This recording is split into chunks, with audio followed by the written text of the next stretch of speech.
Entonces nos queda pendiente un repasito sobre esta teoría de los currículos concurrentes de Posner. Básicamente deja claro, bueno, cuáles son los principales ejemplos que uno podría tomar para ilustrar los diferentes tipos de currículum que Posner desarrolla.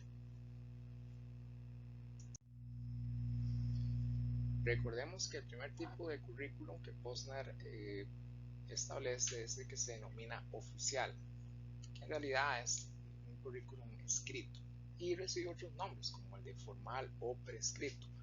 Prescrito porque se supone que hay una autoridad que lo impone, ¿verdad? Puede ser el docente a los alumnos, el ministerio a los profesores. Ese es el primer tipo de currículum, el de punto de partida, como recordarán. Es muy simple de definir porque serían todos aquellos documentos que establecen objetivos, contenidos, actividades, evaluación, por ejemplo los planes y programas de estudio, los materiales o recursos didácticos como los libros de texto, circulares, lineamientos técnicos, reglamentos, políticas educativas, y entre otras que vamos a estar estudiando a lo largo del curso. El siguiente nivel del currículum es el currículum operacional, que como se logre distinguir en imagen es lo que sucede en el aula, ¿verdad? Así que por lo tanto es bastante sencillo definirlo porque serían todas las actividades de clase, todo lo que sucede en aula y también todo lo que sea evaluación, ¿verdad? Y que se hace en aula o más allá de ella, ¿verdad? Ahí están diferentes formas citadas que ojalá las tengamos siempre presentes. El currículum oculto es de los más complejos, aunque bueno, vamos a ver que no es tan difícil definirlo. La palabra oculto significa que es aquel currículum que a pesar de no estar presente en el currículum escrito, resulta que tiene gran influencia en el aprendizaje de los estudiantes. Trata de acciones, de actitudes que muchas veces los estudiantes las ven, las escuchan, las hacen y que marcan su proceso de aprendizaje. Teóricamente ven ustedes algunas, todas son cuestiones muy de cotidianidad, ¿verdad? Como problemas de género, de clase, pusimos por ahí razas, ¿verdad? Etnia, de autoridad, de conocimiento sexual, de conocimiento escolar, roles sexuales, etcétera, ¿verdad? Vamos a poner un ejemplo. Cuando un docente llega y en clases, por ejemplo, pide que una estudiante vaya a la clase.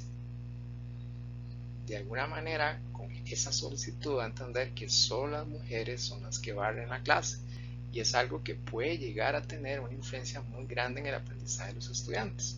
Vean que es algo muy inconsciente, aunque muchas veces tiene también su grado de conciencia, y es una actitud que hace que los estudiantes de alguna manera tengan un aprendizaje que no sea el más adecuado. Aunque también, ¿verdad? El currículum oculto pueden ser cosas positivas, pero como no está en el currículum escrito, pasa por oculto. Por ejemplo, el docente queda muy espiritual y reza en clases y le transmite al estudiante ese tema de la espiritualidad. Así que bueno, reiteramos, currículum oculto, todo lo que pasa en aula que tiene influencia en el aprendizaje pero que no está establecido por el currículum escrito.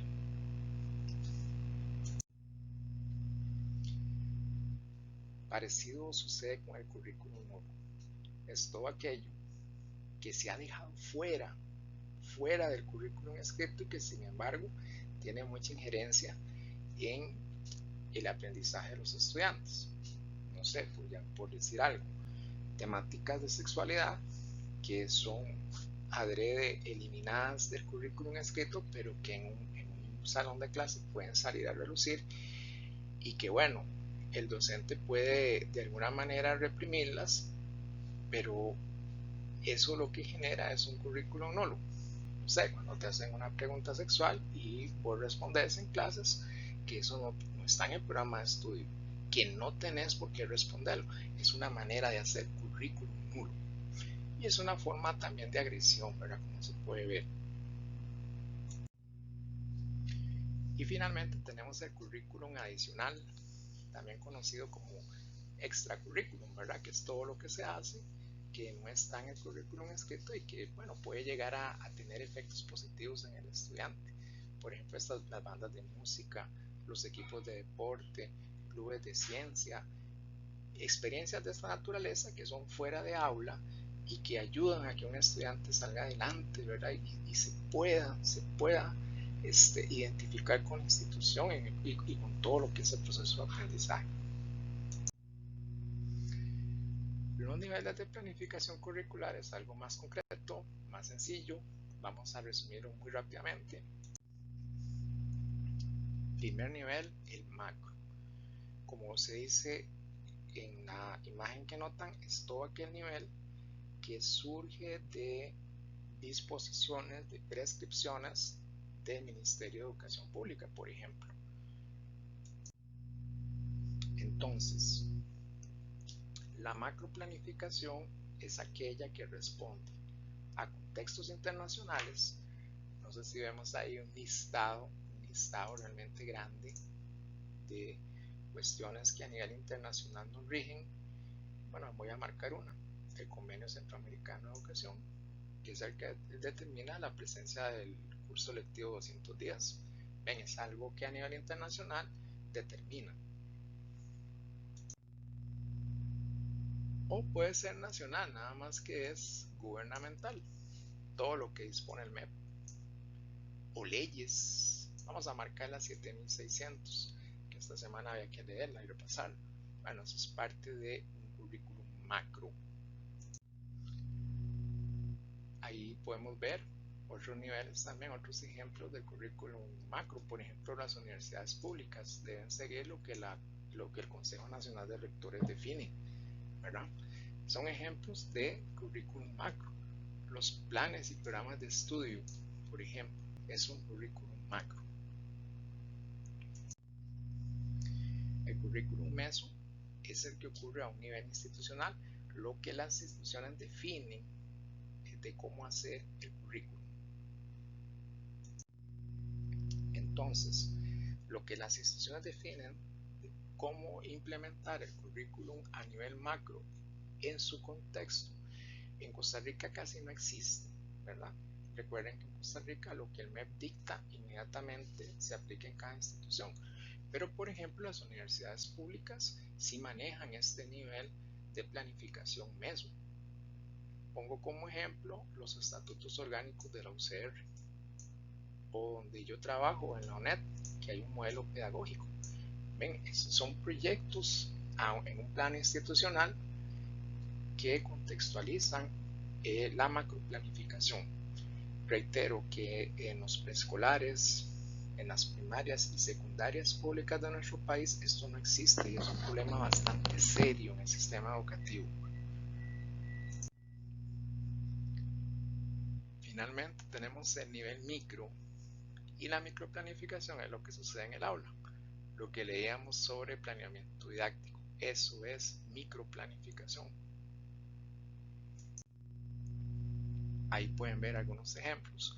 Tal vez los más interesantes son los planes que tenemos que hacer, por ejemplo, de clase, y que bueno, hoy día se piden creo que de manera bimensual en el Ministerio de Educación Pública. Entonces son ejemplos de ese tipo de planificación micro.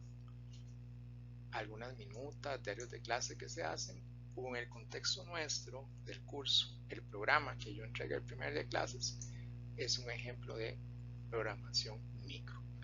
Entonces con esto creo que dejamos todo listo para que ustedes se aboquen a desarrollar esa parte del post-terné.